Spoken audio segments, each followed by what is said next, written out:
ಒಂದು ವೇಳೆ ಕ್ರಾಂತಿ ಆಗಿದ್ದೆ ಆದ್ರೆ ಪ್ರಿಯಾಂಕಗೆ ಬಿಗ್ ಪವರ್ ಸಿಗುತ್ತಾ ಅನ್ನೋ ಪ್ರಶ್ನೆ ಇದೆ. ಬಿಗ್ ಪವರ್ ಪಡೆಯೋಕೆ ಗೇಮ್ ಪ್ಲಾನ್ ಏನಾದರೂ ನಡೀತಾ ಇದೆಯಾ? ನವೆಂಬರ್ ಕ್ರಾಂತಿ ಬಗ್ಗೆ ರಾಜಕೀಯ ಹೇಳಿಕೆಗೆ ಸಂಚಲನ ಶುರುವಾಗಿದೆ. ದಿನಕ್ಕೊಂದು ಬಿಗ್ ಸ್ಟೇಟ್ಮೆಂಟ್ ಅನ್ನ ಕಾಂಗ್ರೆಸ್ ನಾಯಕರು ಕೊಡ್ತಾ ಇದ್ದಾರೆ.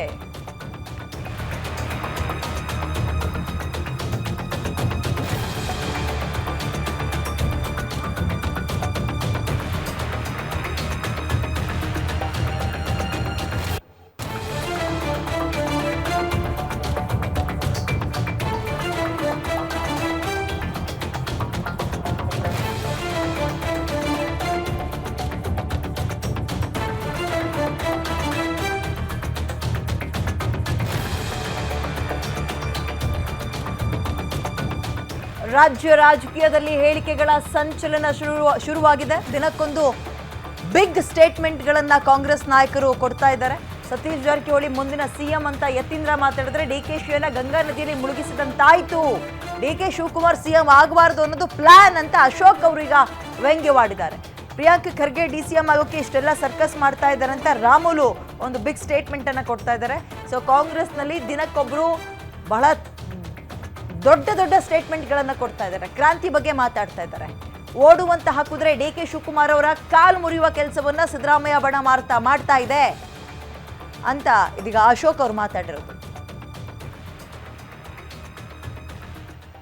ಗಂಗಾ ನದಿಯಲ್ಲಿ ಮುಳುಗಿಸ್ದಂಗೆ ಆಯ್ತು. ಹಾಗಾದ್ರೆ ಡಿ ಕೆ ಶಿವಕುಮಾರ್ಗೆ ಅವ್ರು ಹೇಳ್ತಾ ಇದ್ರು, ನಾನೇ ಟವಲ್ ಹಾಕೊಂಬಿಟ್ಟಿದ್ರು ಆಗಲೇ CM ಕುರ್ಚಿ ಮೇಲೆ 2.5 ವರ್ಷ ಆದಮೇಲೆ ನಾನೇ ಮುಖ್ಯಮಂತ್ರಿ ಅಂತೇಳಿ ಕುರ್ಚಿ ಮೇಲೆ ಟವಲ್ ಹಾಕ್ಕೊಂಡು ಕೂತಿದ್ರು. ಪಾಪ ಡಿ ಕೆ ಶಿವಕುಮಾರ್ ಅವ್ರಿಗೆ ನಿರಾಸೆ. ಅಂದರೆ ಸಿದ್ದರಾಮಯ್ಯನವರ ಗುಂಪು ಯಾವ ರೀತಿ ಸ್ಟ್ರಾಟಜಿ ಮಾಡ್ತಾ ಇದೆ ಅಂದರೆ, ಮುಂದೆ ಯಾವತ್ತೂ ಕೂಡ ಡಿ ಕೆ ಶಿವಕುಮಾರ್ ಈ ರಾಜ್ಯದಲ್ಲಿ ಮುಖ್ಯಮಂತ್ರಿ ಆಗಬಾರ್ದು, ಆ ಥರ ಸ್ಟ್ರಾಟಜಿಯನ್ನು ಸಿದ್ದರಾಮಯ್ಯನವರು ಅವರ ಬೆಂಬಲಿಗರ ಕೈಲಿ ಮಾಡಿಸ್ತಾ ಇದ್ದಾರೆ, ಮಗನ ಕೈಲಿ ಮಾಡಿಸ್ತಾ ಇದ್ದಾರೆ.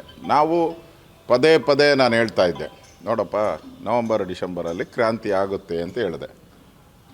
ಅದನ್ನು ಅವ್ರೇನು ಹೇಳಿದ್ರು, BJPಯವರು ಕ್ರಾಂತಿನೂ ಇಲ್ಲ ಭ್ರಾಂತಿನೂ ಇಲ್ಲ ಅಂತ ಎಲ್ಲರೂ ಹೇಳಿದ್ರು. ಈಗ ಯಾಕೆ ಹೇಳ್ತಾ ಇದ್ದಾರೆ?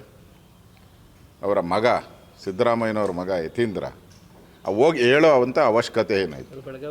ಅದನ್ನು ಅದು ಬೆಳಗಾವಿ ಎಲ್ಲ ಕಿರಿಕಾಗೋದು ಹೊಸರಿನೂ ಅಲ್ಲಿಂದನೇ ಶುರುವಾಗಿದ್ದು ಪಕ್ಷಾಂತರ.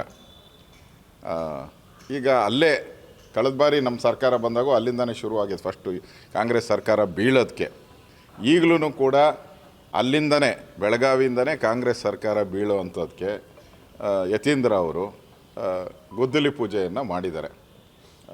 ಏನು ನಮ್ಮನ್ನು ಸುಳ್ಳು ಅಂತ ಹೇಳ್ತಾಯಿದ್ರು, ಅದು ನಿಜ ಆಗ್ತಾಯಿದೆ.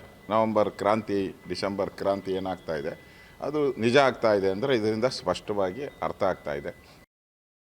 ನೋಡ್ರಿ, ಯತೀಂದ್ರ ಅವರು ಮಾತಾಡಿದ್ದಾರೆ ಅಂದ್ರೆಗಿನ ಅವ್ರ ತಂದೆಯವರು ಈ ರಾಜ್ಯದ ಮುಖ್ಯಮಂತ್ರಿಗಳಂತ ಸಿದ್ದರಾಮಯ್ಯರು ಮಾತಾಡಿದಂತೆ. ಯಾಕಂದರೆ ಅವರು ಕ್ಲೂವನ್ನು ಕೊಟ್ಟಿದ್ದಾರೆ. ಏನು ಕ್ಲೂ ಕೊಟ್ಟಿದ್ದಾರೆ? ಮುಂದಕ್ಕೆ ನಮ್ಮ ತಂದೆಯವ್ರದ್ದು ವಯಸ್ಸಾಗ್ತಾ ಇದೆ, ನಮ್ಮ ರಾಜಕೀಯ ನಮ್ಮ ತಂದೆಯವ್ರದ್ದು ಅಲ್ಲಿ ಅಂದರೆ ಆ ಕೊನೆ ಕ್ಷಣಕ್ಕೆ ಬಂದು ತಲುಪಿದೆ. ಮುಂದೆ ರಾಜಕಾರಣದಲ್ಲಿ ಅವರು ಮುಂದುವರಿಯಲ್ಲ. ಮುಂದಕ್ಕೆ ಯಾರೊಬ್ಬ ಹಿಂದುಳಿದಂಥ ಒಬ್ಬ ನಾಯಕ ಈ ರಾಜ್ಯದ ಮುಖ್ಯಮಂತ್ರಿಗಳು ಆಗಬೇಕು ಅನ್ನೋಂಥ ಕ್ಲೂ ವಿಧಾನ ಪರಿಷತ್ ಸದಸ್ಯರಾದಂಥ ಸನ್ಮಾನ್ಯ ಯತೀಂದ್ರವ್ರಿಗೆ ಕೊಟ್ಟಿರೋ ಕಾರಣ. ಯತೀಂದ್ರ ಕೊಟ್ಟಾರೆ ಅಂದರೆ ಅವ್ರ ತಂದೆಯವರು ಕೂಡ ಆಲ್ರೆಡಿ ಯತೀಂದ್ರ ಕ್ಲೂ ಕೊಟ್ಟಿರೋ ಕಾರಣ ಅದು ನಿನ್ನೆ ಮಾತಾಡ್ತಾ ವೇಗದಲ್ಲಿ ಅವರು ಹೇಳಿದ್ದಾರೆ. ಆ ಮಾತಾಡ್ತಂಥ ಭರಾಟದಲ್ಲಿ ಅವರು ಹೇಳಿದ್ದಾರೆ. ಬಹುಶಃ ಇದೆಲ್ಲ ನೋಡಿದಂಥ ಟೈಮಲ್ಲಿ ಒಂದೇ ಒಂದು ಅರ್ಥ ಆಗ್ತಾ ಇರುವಂಥದ್ದು, ಅಲ್ಲಿ ಸತೀಶ್ ಅವ್ರನ್ನ ಜಾರಕಿಹೊಳಿಯವ್ರನ್ನ ಮುಖ್ಯಮಂತ್ರಿ ಮಾಡಬೇಕು ಅಂದೇಳಿ, ಸತೀಶ್ ಅವರು ಜಾರಕಿಹೊಳಿಯವ್ರನ್ನ ಮುಖ್ಯಮಂತ್ರಿ ಮಾಡಬೇಕು ಅಂದೇಳಿ ಅವರು ಯತೀಂದ್ರ ಏನು ಹೇಳಿದಾರೋ, ಕರ್ನಾಟಕದಲ್ಲಿದ್ದಂಥ ಎಲ್ಲ ಹಿಂದುಳಿದಂಥ ಸಮುದಾಯಗಳು, ಬಹುಶಃ ಸತೀಶ್ ಜಾರಕಿಹೊಳಿಯವರು ಆ ಪಾರ್ಟಿಯಲ್ಲಿ ಒಬ್ಬ ಪ್ರಭಾವಿ ನಾಯಕರಾಗಿರೋ ಕಾರಣ, ಅವ್ರ ಶಕ್ತಿ ಏನಂದೇಳಿ ಸಿದ್ದರಾಮಯ್ಯವ್ರಿಗೆ ಗೊತ್ತಾಗಿರೋ ಕಾರಣ, ಹಂಗಾಗಿ ಅವ್ರಿಗೆ ಸತೀಶ್ ಜಾರಕಿಹೊಳಿಯವರಿಗೆ ಮುಖ್ಯಮಂತ್ರಿ ಮಾಡಂಗಿದ್ರೆ ಈ ರಾಜ್ಯದ ಜನರು ಒಂದು ಸಂತೋಷವನ್ನು ಪಡೆಯುವಂಥ ಕೆಲಸಗಳು ಆಗ್ತದೆ.